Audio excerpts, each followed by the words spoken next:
Duše má neznámá. Krásný podvečer, milí posluchači Rádia Bohemia.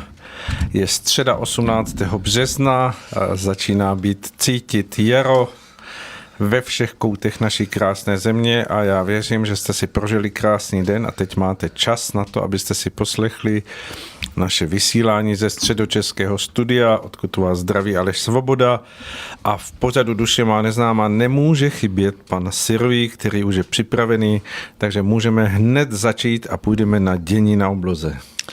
Nejdřív pozdravím všechny posluchačky a posluchače a u dění na obloze bych nejprve uvedl, že astronomové celého světa v současné době bedlivě pozorují a i probírají minule zmiňovanou kometu C2026A1 MAPS, která pokud přežije ten průlet kolem Slunce, tak by v dubnu tohoto roku mohla patřit k významným nebeským úkazům, aspoň se to uvádí. Dále ještě astronomové k tomu očekávají, v podstatě je o tom mnoho zpráv a tvrdí se, že by mohlo jít i o událost století a že by také mohla mít i několik dlouhých ocasů. Jednak tam astronomové očekávají hlavní na stranu vedoucí žlutavý ocas, jež přirovnali k zakřivené šavli, anebo ale také můžeme říci k soudnému meči světla. Dále z komety může vycházet jako paprsek pravdy ostrý a přímý modrý jontový ohon. A kromě toho může, samozřejmě v případě toho úspěšného průletu kolem Slunce, se tato kometa ještě tak, jak si rozářit, vyzařovat i jasně oranžovou, takže by to v tom příznivějším případě mohla být krásně různobarevná kometa. Ale může to dopadnout i zcela jinak, jak jsme si uváděli, takže nám nezbývá nic jiného, než vyčkat, jak to s ní o letošních Velikonocích dopadne.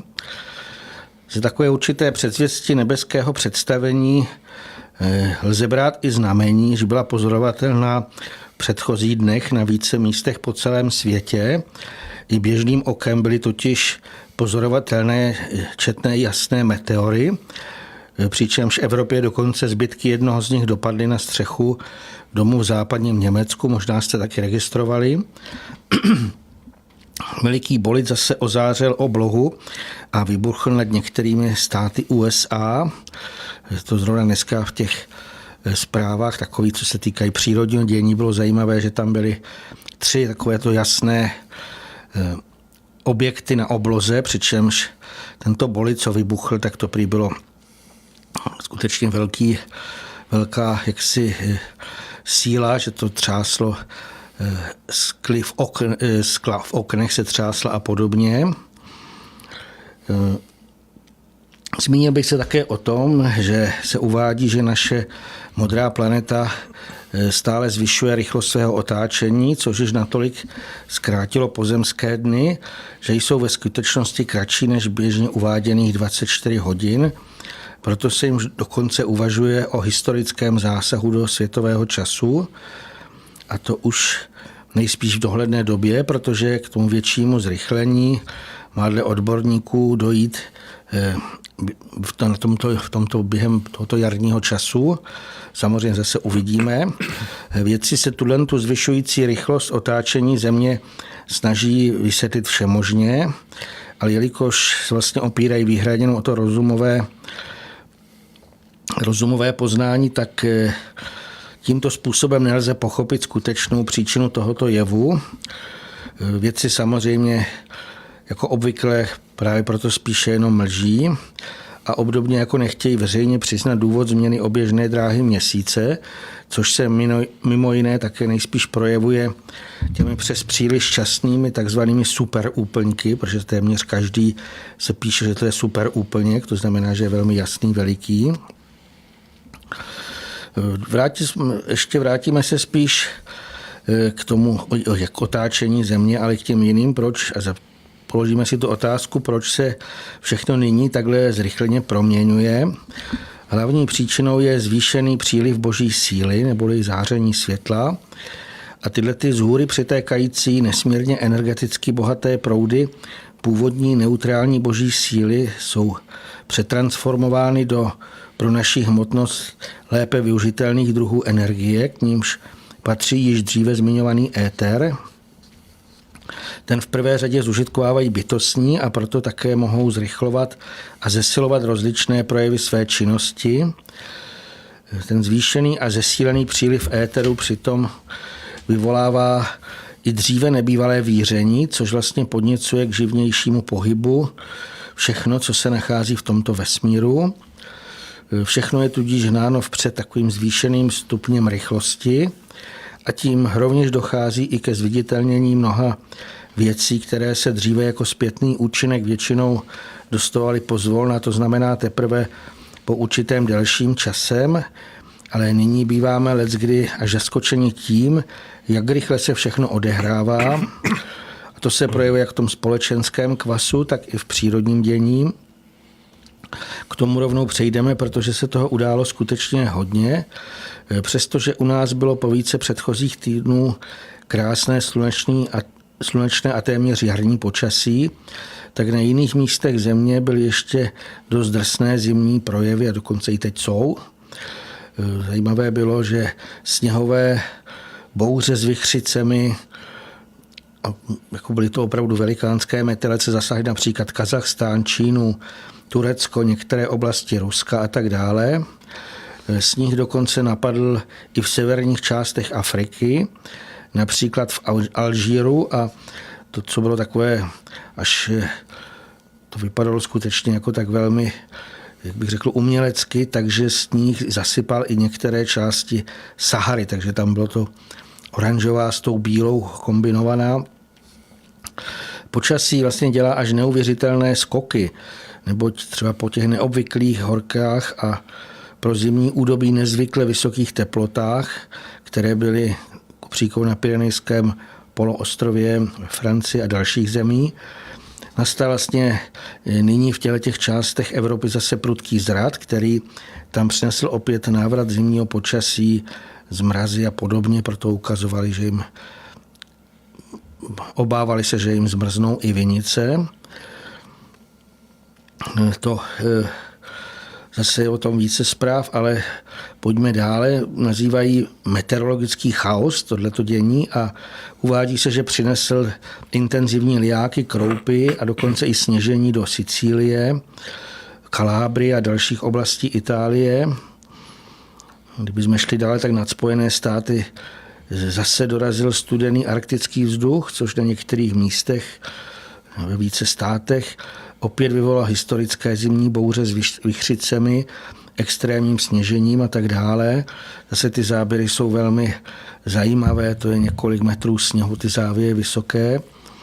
O povodních a sesuvech půdy by se dalo mluvit dlouho, ale zmíníme se o tom jenom letno, protože přestože jich bylo všude možně po světě nespočet, často se opakující záplavy v Indonésii nebo v určitých částech Brazílie, Ekvádoru a dalších zemí Jižní Ameriky se už stávají noční můrou tamnějších obyvatel. Na mnoha místech, kde doposud ještě leží hodně vysoké vrstvy sněhu, se už zase předem obávají záplav nebo už začínají, protože začíná vlastně jarní tání. Velmi tragické dopady s mnoha desítkami obětí měly povodně a sesuvy půdy v některých afrických zemích.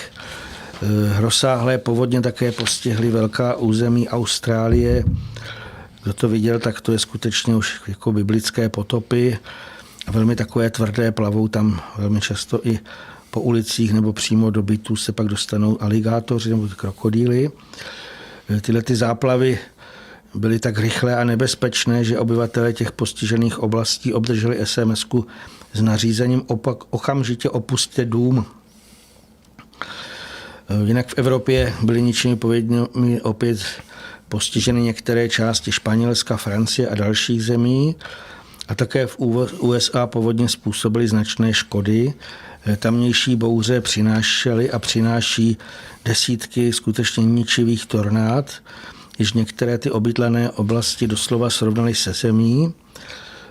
V Texasu zase byly rekordně veliké ledové kroupy s průměrem až 15 cm, což přibližně odpovídá velikosti grapefruitu. Intenzivní krupobytí ale byla všude možně po světě.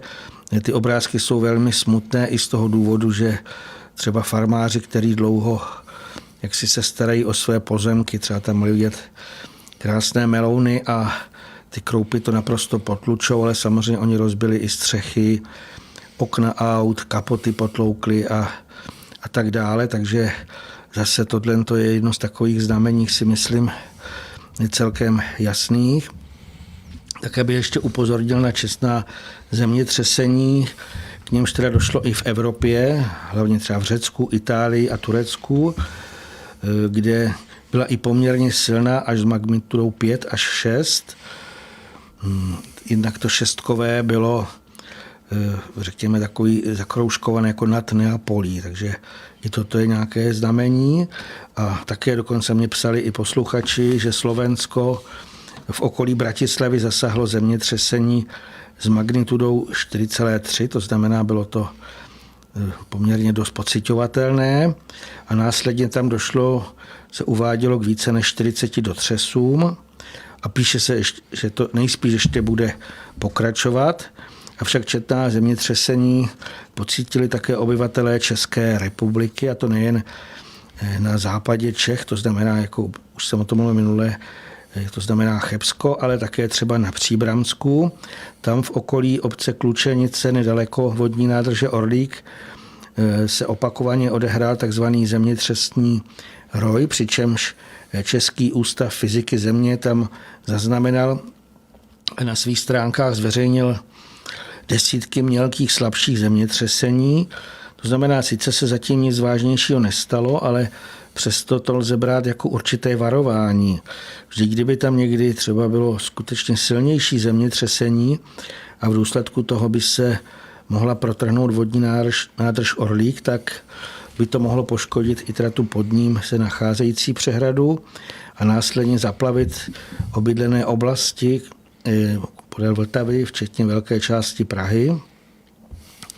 Více lidí už se také zjevně všímá, že se děje cosi dost neobvyklého, neboť hlavně, když se třeba někomu třese země pod nohama, klepou se domy a tak dále, protože to lze jenom skutečně velmi těžko přehlédnout, protože po celém světě nyní probíhají četné a často i dost silné zemětřesení, tak to už u mnohých lidí vyvolalo značné obavy, které pak třeba sdíleli na sociálních sítích. A samozřejmě vědci kvůli tomu jako obvykle i hned začali veřejnost uklidňovat, že to nic neznamená a prý se lidé vůbec nemusí obávat toho, že by se třeba blížilo nějaké větší zemětřesení. Takovéhle chlácholení alespoň pro mě poněkud podezřelé. Kromě toho bylo velmi podivné i to, že na těch oficiálních celosvětových mapách se zemětřeseními jsem zjistil, že jich dost chybí. Ku příkladu jsem tam vůbec nenašel ty uváděná zemětřesení na Příbransku, ačkoliv některá z nich měla i magnitudu přes 2. A také další ze zjevně proběhnuvších zemětřesení, která byla třeba opakovaně zveřejněná na více videích a viditelná teda nebo na jiných geologických webech, že nebyla vůbec uvedena na těch oficiálních amerických celosvětových mapách, jimž jsem dříve celkem důvěřoval, takže se naskýtá otázka, kolik z těch proběhnuvších zemětřesení na nich bylo zveřejněno a kolik jich možná cíleně zatajili, asi aby se nezneklidňovala veřejnost. Takže je možné, že se o mnoha zemětřesení vůbec nedovíme. Dokazuje to třeba i nedávné velmi mělké zemětřesení s magnitudou 1,9, které se odehrálo přímo v Římě. Otřesy tam přitom zřetelně pocítila značná část tamnějších obyvatel, kteří vnímali třeba rychlé vibrace země, otřásání podlah, okenních rámů a podobně. Jenomže seismometry tam nejdřív údajně nic nevykazovaly a proto vlastně tohleto zemětřesení neuváděli ani v odpovídajících soupisech nebo na mapách. Lidé, protože to zjevně vnímali, tak na sociálních sítích začali vymýšlet a psát o nějaké záhadné události, takže to vlastně nakonec museli přiznat. Vědci to ale jako vždy nějak chytře zakamuflovali.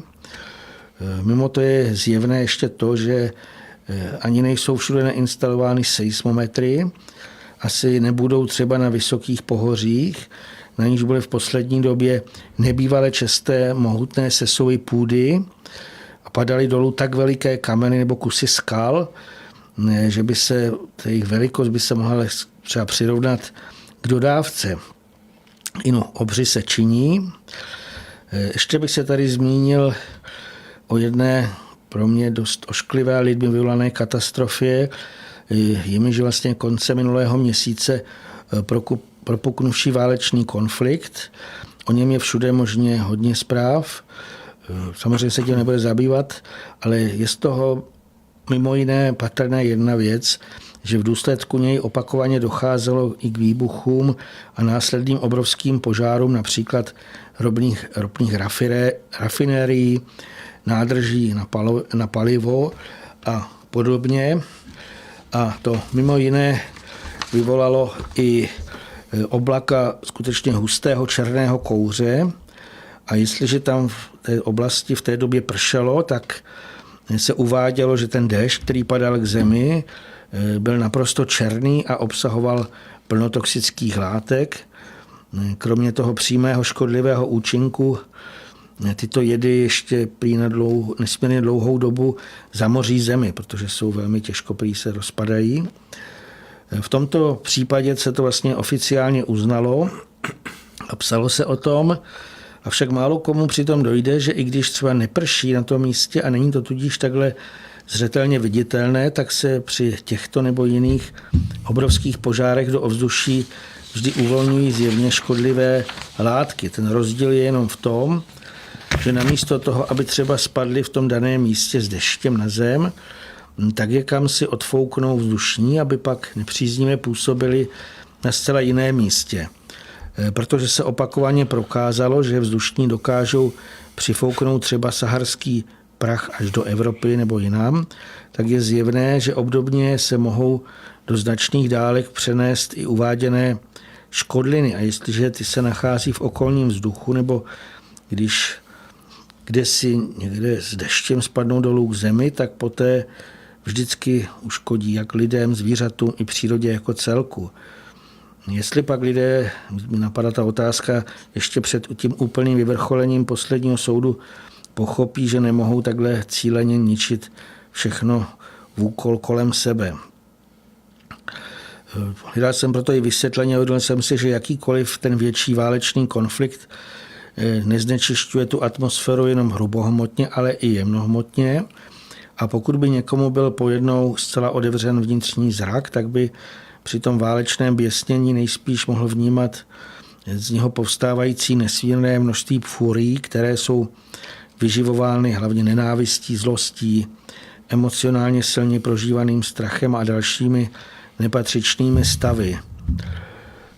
Takovéto všude možně poletující furie se ovšem mohou doslova vrhat a napojovat na obdobně naladěné jedince, které pak nejenže podněcují k obdobným činům, ale mohou je dohnat až ke stavům slepé zuřivosti, atakám strachu nebo naprostému šílenství. To je vlastně i to, co je občas teďka viditelné. Dodejme, že v důsledku teďka před chvilinkou zmiňovaného zrychlování projevu zpětných účinků se ty dopady nepatřičných činů mohou dostavit až překvapivě brzo a proto se v médiích objevují takové pro někoho až šokující zprávy o těch obratech jak společenského dění nebo v těch projevech vedoucích činitelů, že se ani můžeme říct, že se nestačíme divit. Pochopíme-li však určité zákonitosti světa běžně neviditelného, jež se odehrávají za tou oponou hrubohmotných vnějších projevů, tak by nás to nemělo nikterak překvapovat. Důležité je si též uvědomit, že ty veškeré projevy šílenství mají být nyní právě v závěru posledního soudu stále více zjevné a viditelné, aby si toho co nejvíce lidí všimlo, alespoň ty, kteří chtějí. Poučné je přitom i to uvědomění si toho nebetyčného rozdílu mezi přítomností a minulostí. Kdybychom se zaměřili třeba jenom na války, tak v dávné minulosti byly většinou založeny na tom osobním boji muže proti muži, tehdejší bojovníci, kteří mívali převážně jenom ruční výzbroj, tudíž museli mít v prvé řadě dostatek odvahy, sil, obratnosti a podobně. V případě spravedlivého boje, to znamená třeba při obraně své vlasti, jim napomáhali vyšší bytostní, kteří také bojovníky nabádali k ušlechtilému rytířskému chování. A na rozdíl od toho jsou ty současné války vedeny z velké části na dálku, například formou schazování bomb z letadel, vypouštění nějakých ničivých raket, naváděním moderních dronů a podobně. A ti vlastně lidé, kteří tohle uskutečňují, jsou přitom někde většinou skryti. Leč protože vnitřně tuší nesprávnost svého jednání a i to, že jim za to nejspíš někdy přijde odpovídající odplata, tak je docela pravděpodobné, že se dost bojí. Přitom si ovšem přitahují právě ty útvary typu fúrií odpovídajících, což ale následně často dohání až ke zcela nesmyslnému třeba ničení civilních objektů, zamořování atmosféry země a podobně. Zároveň jsou tyhle ty fúrie stále více vyživovány a tudíž trvale sílí. Dodejme ještě, že pro fúrie vůbec neplatí pozemské hranice, ani pro ně není směrodatné to, jaké národnosti je daný člověk, jestli se hlásí k některému ze světových náboženství, či je naopak materialista a podobně. Když je libovolný jedinec kdekoliv na světě nepatřičně vnitřně naleděn, to znamená třeba je v nenávistném či agresivním nastavení, tak opak fúrie právě podněcují třeba ještě slepé zuřivosti. A proto může ve zcela odlišných a od sebe vzdálených zemí v době válečných konfliktů docházet i k různým teroristickým činům. Přitom vlastně ty fúriemi podněcovaní šílenci ku příkladu zapalují nebo vyhazují do povětří petrochemické či další závody. Nejspíš proto je i v této době tolik velkých požárů, které jsem pozoroval. Je to skutečně po celém světě. Leč tímto se raději nebudeme dále zabývat.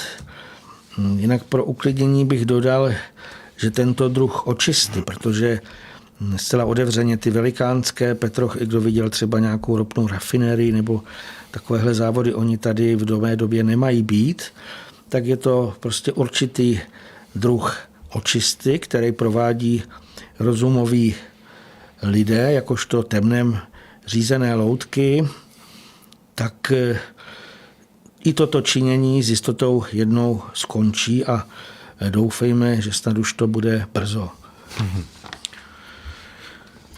K tomu se dá si dodat jen to, že pozorovatelem tohoto přítomného stavu jsme každý z nás, ať to chceme nebo ne. Jsme v tom nějakým způsobem zapojeni a klade to na každého z nás velkou zodpovědnost, nebo chcete-li, klade to na každého z nás určitý nápor udržení si vlastní vnitřní vyrovnanosti, harmonie a klidu, ale oproti tomu je tady mnoho věcí a mnoho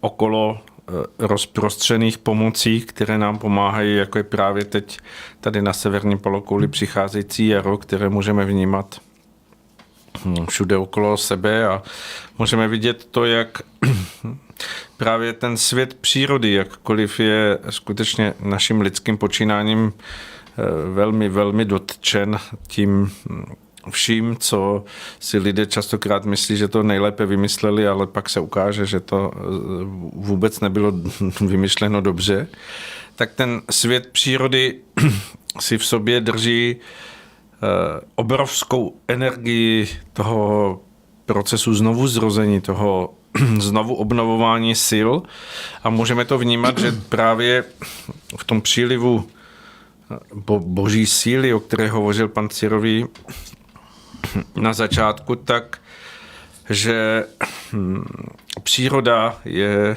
v té neviditelné energii, která přitéká tady k této planetě, nesmírně povzbuzována. Dá se očekávat to, že se budeme setkávat s věcmi, které je možné nazvat zázračnými ději, jak v přírodě, tak ve vesmíru, tak i v mnohých malých detailech okolo nás. A je to proto velmi takové vybízející k tomu, abychom se dívali na ten nejbližší svět okolo nás se správně otevřenými očima, s dobrým vnímáním a vpouštěli do sebe především ten příliv sil, které jsou pro každého z nás nesmírně důležité v té oživující, povzbuzující, občerstvující energii naladění, protože to je přesně ta cesta, která pomáhá k tomu, aby se navzdory všemu tomu dění okolo nás mohla hojit naše duše, aby se mohlo hojit všechno to, co je v naší vnitřní podstatě potřebné douzrát, dovyladit se k té plnosti našeho duchovního vědomí a pak budeme schopni prožívat to, že jakkoliv ten svět do sebe naráží právě v těch svých slabostech, chybách, nedostacích, odchýlenostech, falešnostech, tak se to člověka nemusí dotýkat zdaleka tak silně, jak by to mohlo vypadat. Je potřebné asi nejvíce dokázat si nastavit takzvanou myšlenkovou a niternou hygienu a dát si odstup od všech médií, od všech zdrojů těch nejsenzačnějších informací, které se na nás snaží valit, protože jestliže si člověk uvědomí, že všichni ti, kteří se spolu podílí tady na tomto předávání, v úvozovkách předávání informací, protože oni jsou z velké části vymyšlené, z velké části se na nich spolu podílí už inteligence, která je zcela mimo lidský dosah. To znamená, že ona pracuje z velké části sama, tvoří na zadání nějakého tématu a pokud si dokážeme udržet odstup od těchto věcí, tak je samozřejmě, že člověk může tím vším procházet s vnitřním klidem, s vnitřní nastaveností svého vnímání tak, že každý další den, který se odvíjí, který prožíváme, můžeme vnímat jako přibližování se k dosažení té zlomové doby, kdy skutečně dojde k naplnění všech těch zvěstování dávných dob, všech příslibů a všech zjevení, která v sobě přináší to, že čas, ve kterém je nám dáno být tentokrát v těle na zemi, je ten přelomový čas. Ten čas, který nás vede, směřuje a posouvá k tomu, abychom mohli být v nějaké dohledné době účastní toho přílivu velikého duchovního osvícení. A to je důvod k tomu, abychom se na to těšili, protože v tom je obsaženo velmi mnoho odpovědí na to, nad čím si mnoho lidí dnes láme otázky, jako je, kdo to řídí, co se děje, jestli je někde někdo, kdo tohle ovlivňuje a dává tomu nějaké podněty. Velmi brzo se dozvíme všechny tyto věci a bude to zjevná pravda, která ukáže v plné odhalenosti tu podstatu toho největšího nepřítele, který spočívá v lidském rozumu, v lidském materialismu, v lidských nízkostech, které mají mnoho vrstev a mnoho podob. Já bych tomu ještě dodal, aby to nevypadalo, že sledují nějaké oficiální zprávy, to prosím vás vůbec ne, a pouze občas jsem se díval na to katastrofické dění, kde právě byly viditelné ty požáry a to bylo něco, co pro mě bylo takové až varující, protože ono, i když sem jedeme a vidím, kolik je třeba dražší nafta a teď se rozbíjí se milionů barelů nafty, jako mi přijde jako takové zlomyslné, jako když kluci si něco ničí a v podstatě hlavně to, co já jsem prožíval, že to je nejen pro nás nějaká zátěž v tom ovzduší, ale právě i pro bytostné, protože to je to, co si zřejmě my ani těžko dokážeme představit, bytostní jsou mnohem jemnější než my a oni vlastně žijí v té, řekněme, energetické nějaké vibraci, kde se pohybují právě i třeba ty vyživované fúrie. A já si myslím, že takhle z hůry, jako i když si člověk užije ten nadhled, tak si uvědomí, že je asi taková, jsme to řekli, že vypadáme jako lidský jako druh tady tak velmi jako zlobivé děti, když bych to nazval, nebo nevím, by se to popsal. A to je to, co já jsem chtěl, protože co se týká toho činění lidského, to je víceméně nepochopitelného a spíš proto jsem se to snažil vysvětlit z té druhé strany, že vlastně mnoho těch lidí skutečně ani nevědí, co činí. A jak už to ještě říkal pan Svoboda, tak ono se skutečně tím naplňuje mnohá ty různá zvěstování, ať už biblická a jiná. A víceméně je to takové až neuvěřitelné, že po ty mnoha desetiletí pracně vybudovaná ta rozumová věž jako té pýchy lidské, to znamená všechno jako technické a všechno úžasné, takže si to teďka rozumáři rozbíjejí sami. To znamená, to je i taková ta ukázka toho, že skutečně jsme v úplně závěrečné přelomové době, protože z tohoto už téměř není jako něco, co by se dalo spravit, ale my se musíme duchovně probudit a vyvíjet, to je to prvotní, takže pouze stačí to jenom registrovat, že se něco třeba děje, ale samozřejmě udržet si ten naprostý odstup a nadhled, protože to důležitější je to vnitřní. Dobře, a pojďme si teď pro jakési sklidnění pustit další píseň, kterou máme tady v portfoliu našeho rádia od Jana Světlana Majerčíka.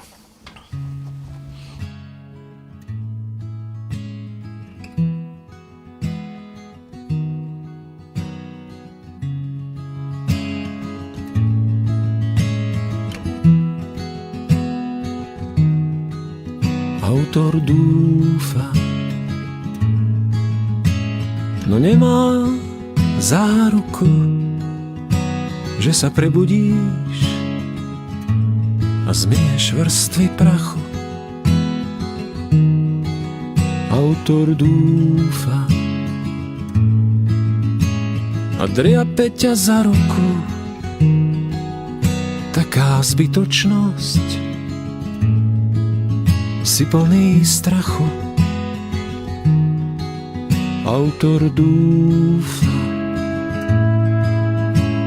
a do pahreby dúcha priestor skazený vydimuje, čistí. Autor dúfa, že spoznáš svojho ducha, že sa teraz stane niečo. Buď si istý, McDonaldizovaný svet. Nečakám odpoveď, nekladiem otázky. Tvoj jedovatý chlieb s tvrdou.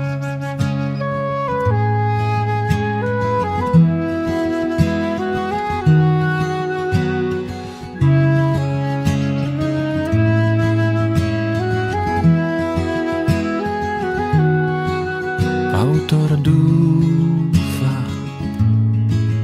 nadnáša jemné tiene snách. Kto pravdu povedal, tomu sa len smejú. Autor dúfa, burcuje bunky miliónty krát do myslí publika. Transportuje déjà vu.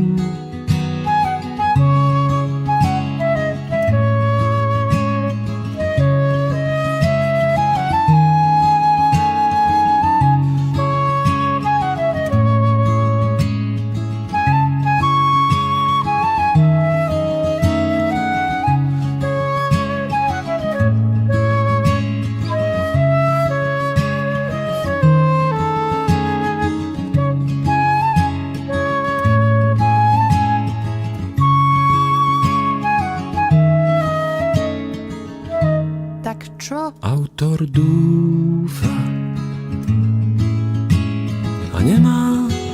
šablónu, žiadny mechanický proces.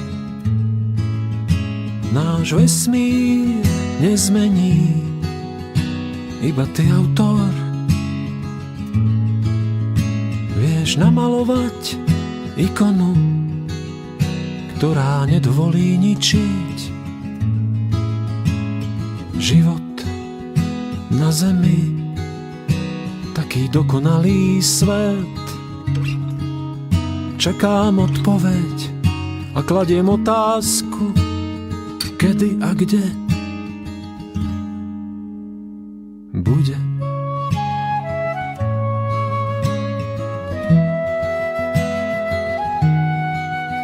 Kedy a kde bude.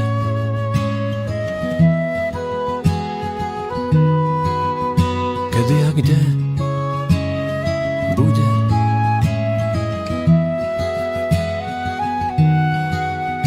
Kedy a kde bude.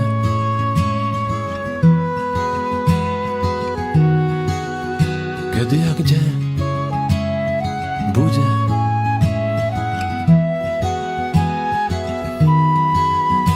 Kedy a kde bude.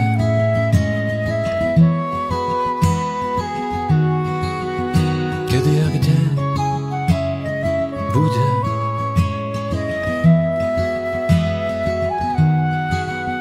Kedy a kde bude.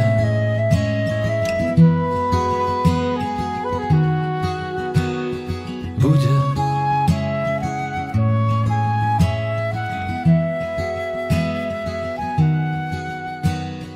Bude.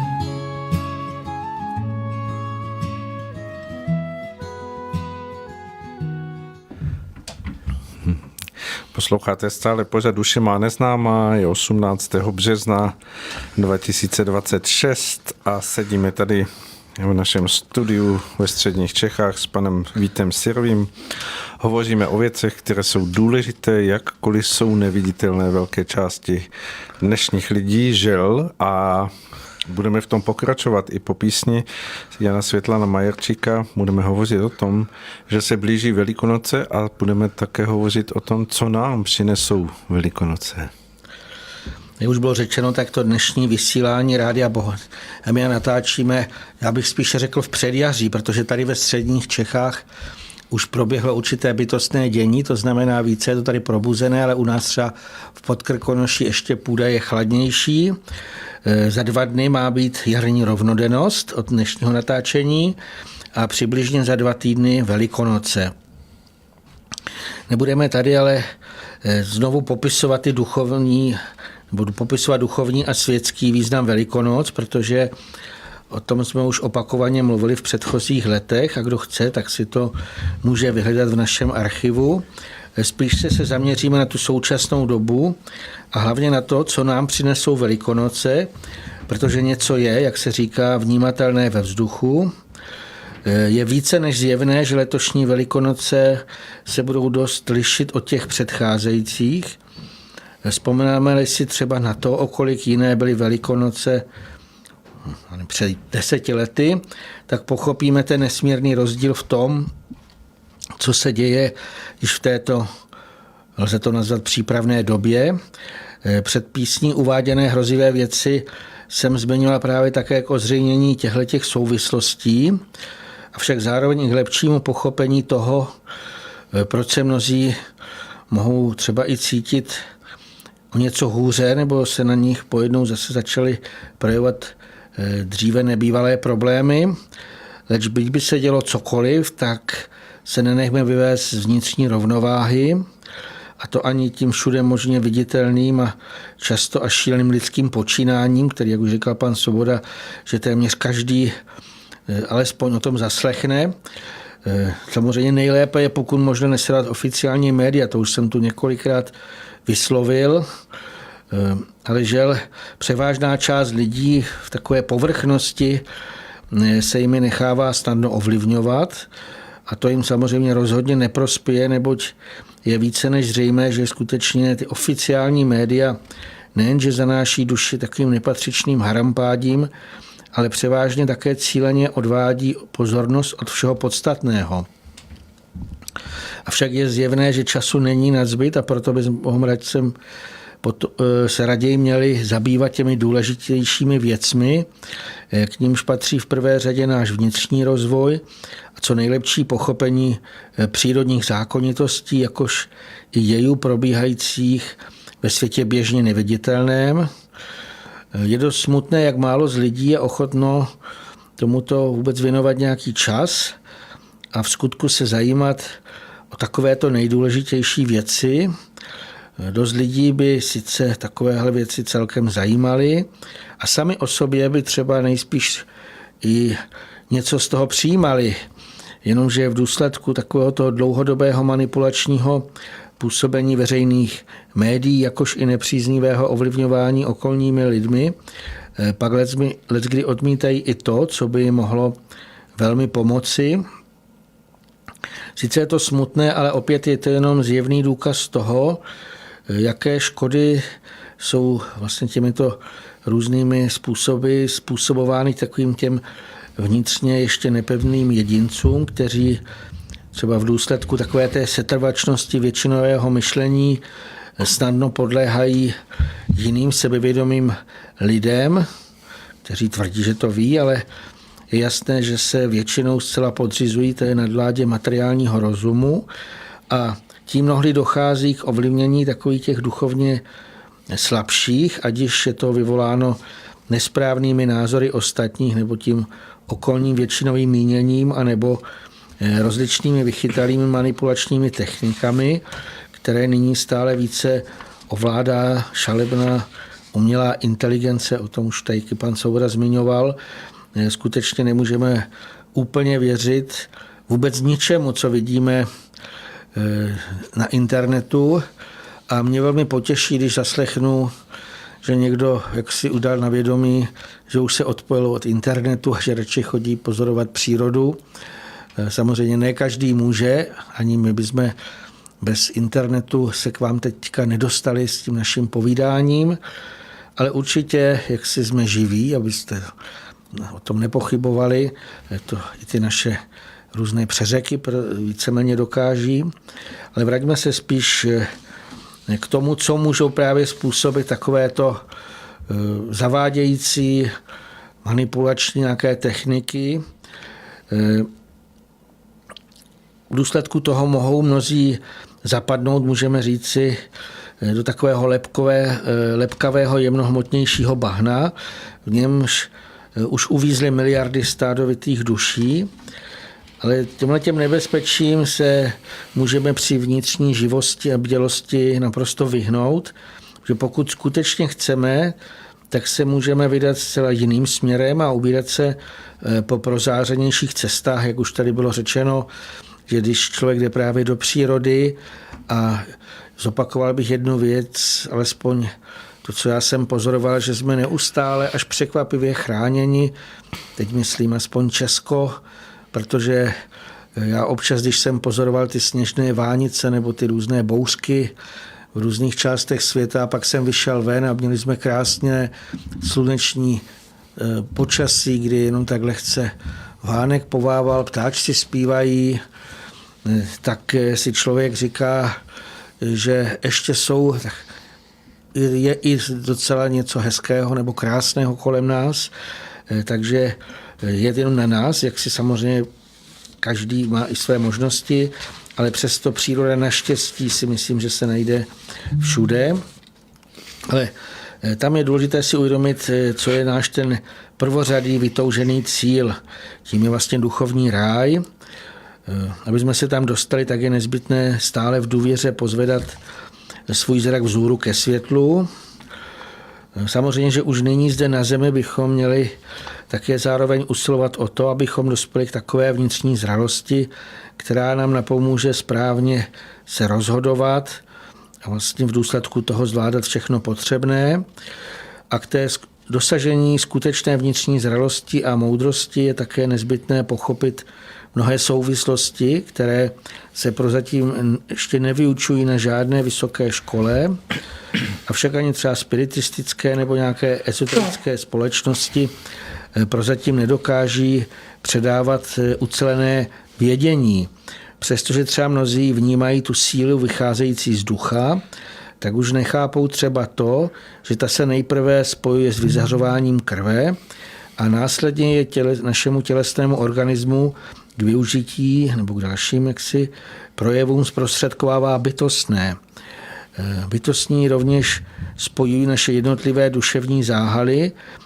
Můžeme to obrazně připodobnit k tomu, že přitom působí jako jakýsi energetický tmel, zejména druhově rozdílné podstaty by v podstatě ani jinak spojit nešly, tak jako se mezi jednotlivými úrovněmi, to znamená duchovní, jemnohmotnou a hrubohmotnou částí stvoření nacházejí nezbytné bytostné mezivrstvy, tak obdobně je tomu i u těch našich duševních záhalů. Zdůrazněme to zde i kvůli lepšímu pochopení toho, jakými způsoby je možné se skutečně uzdravit, a to dokonce i z různých prozatím zdánlivě nevylečitelných chorob. To využití vědění o bytostném principu přitom může napomoci také i k vyléčení velmi těžkých chorob, v některých případech dokonce i formou samoléčby. Jak na to, tak něco o tom si tady povíme. V prvé řadě je nutné přijmout a pochopit to, že lidské tělo je bytostné podstaty. Duch, už vrátíme se ještě k tomu, co jsme si kolikrát říkali, lidský duch sem přichází z hůry, úplně z jiné úrovni, přes ty mezistupně se spojuje s tím fyzickým tělem. To, co velmi prozařuje nebo ovlivňuje lidský duch, je naše krev, ale naše celé tělo, ať už jsou to naše jednotlivé buňky, ale i ty kilogramy mikroorganismů, které se vlastně v lidském organismu běžně nacházejí, tak můžeme říci, že to je bytostné nebo přírodní podstaty. A vlastně proto v něm ukotvené nevědomé bytostné záření, které se nachází třeba v každé buňce, dokáže přirozeně přijímat z hůry proudící životní síly. A to zmiňované samoléčení je založeno hlavně na principu otevření se člověka opakovaně zmiňovanému éteru. Jestliže je umožněno jeho volné a dostatečné proudění, tak může při tom obnoveném přílivu sil éteru postupně dojít k vyrovnání všech disharmonií v člověku a tím následně může při splnění ještě dalších podmínek, kterých se ještě pojme, dojít takové i k celkovému uzdravení. Ať už se to uděje rychleji nebo pomalej, tak k uzdravení někdy dojde, ale jenom tehdy, jestliže se člověk nejen dostatečně otevře proudění éteru, ale provede ve svém životě i odpovídající změny k lepšímu. Míra otevření se nemocného je také tím, co ovlivňuje tu rychlost a sílu léčebného účinku. Leč i myšlenkové formy člověka potřebují být obdobně jako všechno ostatní uvedeno takové toho správně vedeného pohybu a i projevu, nebo tím jsou také přitahovány léčivé síly éteru, jakož i z hůry přicházející pomocníci, kteří právě v tom správném nastavení i při takové té, můžeme říci, prosebné modlitbě nebo prosbě o pomoc, tak oni mohou přijít. Samozřejmě pokud je ten člověk i dostatečně pokorný a když už se snaží po všech stránkách. Dodejme, že aby mohlo dojít k tomu skutečně trvalému vyléčení tělesných nemocí, tak potřebují být vždycky nejprve uzdraveny všechny rány na duši. Teprve následně se organismus může uzdravit i na té fyzické rovině. My už jsme tady dříve opakovaně mluvili o těch ranách na duši, jež leckdy téměř znemožňují nezbytné propojení všech vláken záření, která se tahnou mezi jednotlivými duševními záhaly. Také je potřeba brát v potaz možné působení nepříznivých vlivů, které přechází z těch jemnohmotnějších duševních záhalů na venek a tudíž ovlivňují pak i fungování hrubohmotného těla. Pokud si obrazně připodobníme naši duši ke knize s mnoha čímsi popsanými stránkami, tak lehce pochopíme, že všechny v ní záznamy jsou pro nás nesmírně důležité. Je jasné, že obrovský rozdíl je v tom, jak se právě cítíme, bude tehdy, když ty prožitím vyryté záznamy jsou jasné a krásné, anebo naopak třeba pochmurné nebo až škaredé. Dokonce některé duševní záznamy nemusí být naše vlastní, ale mohou vyplývat z působení okolních nepříznivých vlivů, jež si určitým nesprávným nastavením nebo činěním do své duše vpustíme. To znečištění duše mohou vyvolat mimo jiné i démonické útvary, myšlenkové formy, anebo mohou tam nepříznivě zapůsobit jemnohmotnější síly, jež pocházejí od k zemi nebo k danému člověku karmicky připoutaných duší. Ať už jde o jakýkoliv z uváděných nebo dalších případů, tak do duše vnikající nepříznivá záření působí právě na ty naše jemnější záhaly, což následně daného člověka často buď oslabuje, nebo ovlivňuje i jeho celkové rozpoložení. A přitom on sám vůbec většinou neví nic o tom, co to způsobuje a co může nepozorovaně vlastně vnikat do jeho vlastní duše. Neví o tom hlavně kvůli tomu, protože většinou mu o tom ještě nikdo nic neřekl. Avšak i kdyby mu to kdosi nyní třeba chtěl objasňovat, tak ten od dětství vycvičený rozum se většinou staví s odporem proti všemu, co se týká v našich pořadech třeba popisovaných duševních a duchovních oblastí. Ale proto je žel spousta takových nemocí, z nich se lidem i při veškerém úsilí, ať už jejich vlastní nebo současné medicíny, podaří s takovým obrovským úsilím uzdravit buď jenom částečně, anebo častěji vůbec ne. A množí nebožáci, aniž by to věděli, si sebou po dlouhou dobu namáhavě tahnou ty své duševní rány nebo i ty temné útvary, které s takovou přilnavostí lpí na jejich jemnohmotnějších záhalech. A to pak danému člověku nedovoluje i při takové, můžeme říct, usilovné snaze dosáhnout plného zdraví a pohody. Vždy takovéhle zakladené nebo potemnělé formy spotřebovávají pak značnou část životních sil, jež ke každému člověku přitékají ve formě éteru. Kromě toho člověku škodí i to, jestliže je jeho vnitřní naladění nastaveno tak, že ty původní tvořivé síly jsou skrze jeho myšlenky, pocity a city následně rozkládány a vedeny do takových záchvěvů nedobrého chtění. To využívání duchovních sil i éteru, který vlastně k člověku neustále proudí, je mnohdy dokonce zneužíváno ke zlému činění. V tom vlastně je obsažena ta lidská svobodná vůle, která i zhůry je to viditelné, že někteří lidé právě užívají nebo dělají ty své tělesné, ale i duševní a další síly využívají k tomu, co vůbec by tady nemělo být. Ale samozřejmě ono to má nějaký ten zpětný účinek, jednak se to projevuje jako rány na duši a současně jsou také tím nesprávným naladěním přitahovány temné útvary, jež pak vlastně ulpívají na jeho jemnějším rouchu. A když onemocní jedna část, to je také známé, jemuž jsou třeba ty běžně neviditelné duševní úrovně, tak následkem toho po čase nutně onemocní i ta část druhá, to znamená fyzické tělo.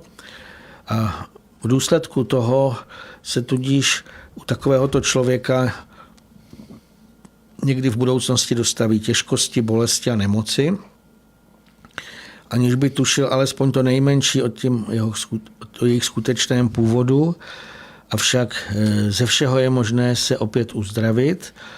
Pro nápravu vlastně všech těch těžkostí se najde nějaké řešení, ale pokud se vnitru toho člověka probudí odhodlání změnit všechno k lepšímu, to je takový správný postup, jestliže má být zachováno trvalé uzdravení psychického i fyzického druhu. Není to tedy jenom otázka podání se léčby, ale V celém niterném rozpoložení člověka potřebuje nastat pohyb, jen spočívá i v tom, že právě přijímá síly éteru, neboť jim v takové dětsky čisté důvěře otevřen. O tom i mnohem dalším se budete moci více dovědět na tom novém semináři Ephemeridis, který se bude konat už tuto sobotu 21. března. Asi by vám o tom mohl něco víc říci pan Svoboda. Tak ten seminář víceméně přinese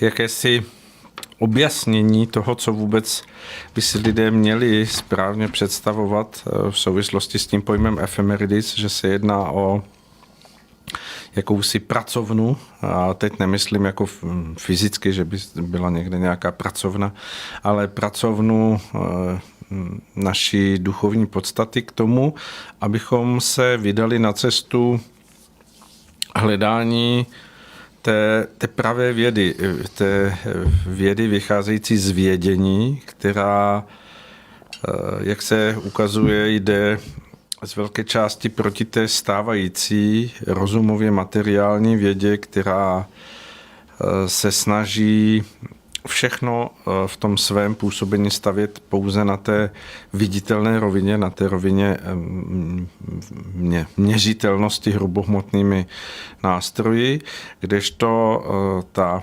pracovna Ephemeridis pracuje i s tím, co je jemnějšího druhu a co předchází všem těmto nakonec viditelným, hmatatelným, měřitelným projevům hmoty, a proto se dá hovořit o tom, že je to převratná pracovna, která si klade jakousi svoji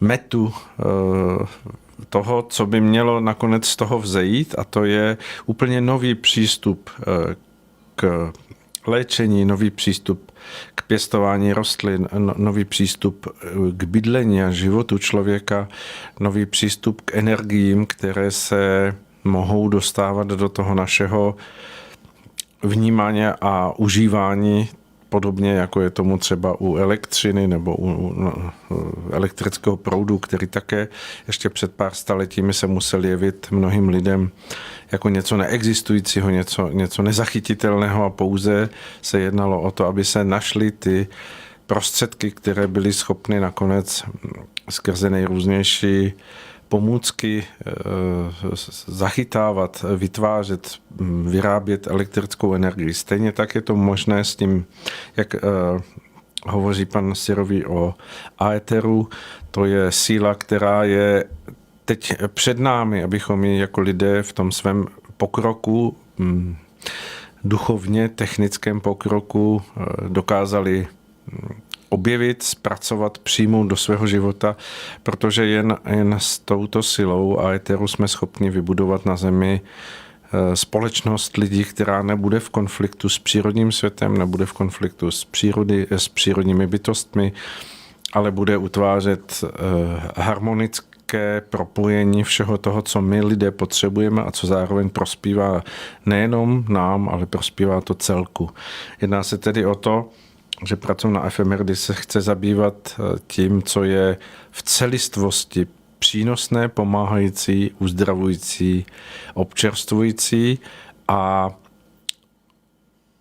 jakkoliv to teď může vypadat, když to řeknu, jsme v jakémsi stavu dětí v mateřské školce v poznání těchto sil, a je na čase, abychom alespoň vstoupili do první třídy té základní školy. Takže pracovna Ephemeridis toto nejen nabízí, ale přímo vybízí každého, kdo se tím chce, s vážností a určitou niternou i vnější zodpovědností zabývat, že teď je tady ten čas.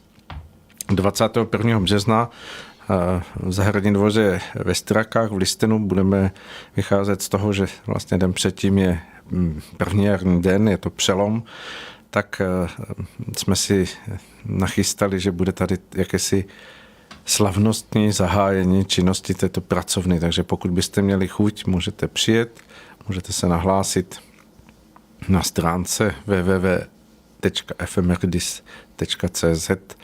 Je tam možné se přihlásit a můžete přijet a být u toho. Ještě bych dodal, že kromě toho má samozřejmě, pokud ještě to bude možné, pokračovat tato škola, to znamená třeba na mých stránkách, kdy budu za několik měsíců to další pokračování, taky tam bude možné objevit, ale já bych se ještě vrátil k tomu, co po přestávce jsme vyslovili tu otázku, co nám přinesou Velikonoce. Nejspíš něco skutečně zásadního, protože právě již to současné okolní dění poukazuje na takové zjevné přípravy na cosi v skutku důležitého a netýká se to pouze toho očekávání nebeského představení na počátku zmiňované komety. Může totiž přijít ještě mnohem závažnější dění, protože, jak možná už mnozí slyšeli, tak bylo už dávno předpovězeno, že o jedněch velikonocích se náhle zřítí všechny opory, o nich se národy dosud opírali, zmizí víra v moc peněz, jakož i ta dosavadní naprostá důvěra ve schopnosti a vědění lidského rozumu. My sice nevíme, jestli se to skutečně už má odehrát o těch letošních velikonocích, ale obecně známo, tak tohleto údolí má přinášet vzkříšení lidstva z takového duchovního spánku, už trvajícího po mnoha předchozí tisíciletí. V tomto údobí k naší zemi vzhůry proudí světlé síly, jež mají napomáhat právě k probouzení lidských duchů, kteří byli po tak dlouhou dobu zotročeni tím zkostnatělým rozumem, má to vlastně prasknout jako taková skořápka vajíčka. Ale naopak ale dodejme, že to jsou právě takové ty velmi jemné, něžné, milostiplné proudy a oni jenom tiše připlynou k člověku, aniž by jej sami volali, nebo každý sám vlastně by je měl v plné bdělosti očekávat a otevřít se celé těm paprskům, které přicházejí ze světlých výšin. Ještě bych dodal, že než se zrodí ta nová doba, tak ještě nejspíš proběhne mnoho těch očistných bouří. Již nyní byly v mnoha státech po celém světě skutečně burácející vichřice, že kromě lidí, kteří byli v té době venku, to odfoukávalo všechno možné, včetně střech, plechových budov a tak dále. Vzdušní se tedy nebývale činí a lze očekávat ještě další, můžeme říct, bujaré jarní bouře. Kromě stále častějších zemětřesení po celém světě dochází také k opakovaným velmi silným erupcím, více sopek najednou. Právě jakoby silná horečka světa lomcovala a třásla tím churavějícím tělem této lidmi zubožené země. Nejspíš se to bude stupňovat, přičemž to může vypadat i tak, jako kdyby v tom měla zahynout, leč ve skutečnosti to bude jenom nezbytný ozdravný proces. Nakonec to na zemi přivodí už vícekrát zmiňovanou celkou velkou očistu, aby zde poté mohla započítat nová éra lidského vývoje, kdy už lidem nebude dovoleno to, aby cokoliv zbytečně svévolně ničili, ale nadále se budou muset zcela podřídit boží vůli, to znamená dodržovat přírodní zákonitosti. Ti lidé, kteří zde poté budou moci žít, zde na zemi, tak započnou právě radostně budovat nový svět, a to ve tvůrčí spolupráci s bytostnými. Takže se ničeho nemáme obávat, naopak se můžeme skutečně těšit, pokud se teda toho dožijeme. Obdobně jako už brzo skončí zima, nastane jaro, tak se po těch proběhnuvších očistných bouřích také někdy probudíme do toho zářivého jitra. V tom okolním zcela nezvyklém pokojném tichu posléze možná zaslechneme i to nádherné znění zvonů výšin. Takže já bych úplně na závěr popřál všem posluchačům sluncem i dalšími zůry proudícími paprsky osvícené jarní probuzení. Je to tak a můžeme přidat pouze to, že každý z nás máme ve svých rukou to, nakolik napneme síly k tomu, aby se naše duše uzdravila, aby se stala plnocennou a naše pozemské vědomí, aby tuto duši následovalo, protože z nevědomí našich niterných záchvěvů se může formovat naše myšlenkové utváření. My jsme to doposud neuměli, nikdo nás to neučil, učíme se to doslova na probíhající cestě našeho vývoje i těch stávajících událostí, takže je to v rukou každého z nás, nakolik každý další nový den bude pro nás pokrokem a právě ty blížící se Velikonoce mohou přinést také mnoho podnětů k tomu, aby to bylo opravdu vývojově převratné v životě každého z nás a věřím tomu, že paprsek slunce, který probouzí celou přírodu, tak probudí také i nás a že v ševelotu toho vznášejícího se skřivánka nad širými poli člověk zaslechne něco víc než jenom ten pozemský zvuk.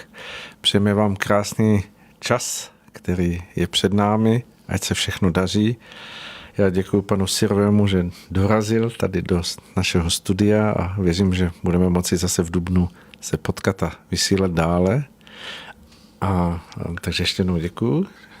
Já bych ještě popřál všem posluchačům skutečně krásné jarní dny a dodal bych, že tady, kde natáčíme, už prošla bytostná jara, prý tomu bylo za úderu hromu a nádherné duhy a ona vlastně prochází celým českým i slovenským krajem postupně, takže nezapomeňte vnímat všechno to dění, protože je velmi často i takto viditelné a prožijte si to jarní probuzení přírody právě i vnitřně. Takže to asi je všechno a naslyšeno. Tak je to opravdu všechno. Já pouze poprosím vás, kteří nás posloucháte, ať už naživo, nebo ze záznamu, nebo jste se nějakou cestou dostali k tomuto našemu vysílání na Rádiu Bohemia, abyste to sdíleli s dalšími lidmi, aby mohla ta osvěta běžet světem a budeme moc rádi, když na nás také vzpomenete s nějakým finančním příspěvkem, protože opravdu nemáme žádné veliké mecenáše, takže každý drobný příspěvek pro chod rádia je pro nás velkou pomocí. To už je úplně všechno. Od mikrofonu se s vámi loučí Aleš Svoboda a rozloučím se s tím, co říkám vždycky na závěr, tedy věřme, že bude lépe a dělejme věci tak, aby lépe bylo. Krásný večer.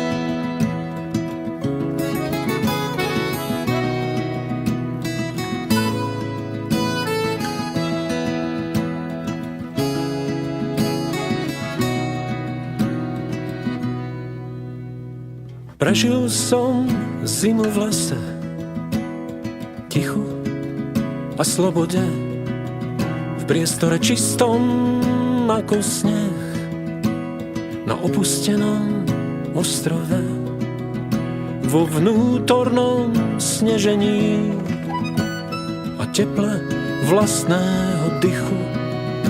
Oheň v piecke vždy hovoril pravdu okamihu. Ticho, ticho, tichúčko. Ticho, ticho, tichúčko. Prežil som zimu v lese, videl biele znamenia, cítil skutočnú vôňu snehu a vlastného zmierenia. Vo vonkajšom zotmení jasne pochopil silu svetla, keď výchrica zaviala stopy a jeho sila ma viedla. Ticho, ticho, tichúčko. Ó, ticho, ticho, tichúčko. Prežil som zimu v lese a po zime prišla jar. Z jej slnka som mal krásnu opálenú tvár a novú obnovenú silu vo svojich horúcich žilách, plamienky očí rozihraných v nových melódiách. Ticho, ticho, tichúčko. Ticho, ticho, tichúčko. Ticho, ticho, tichúčko. Ó, ticho, ticho, tichúčko.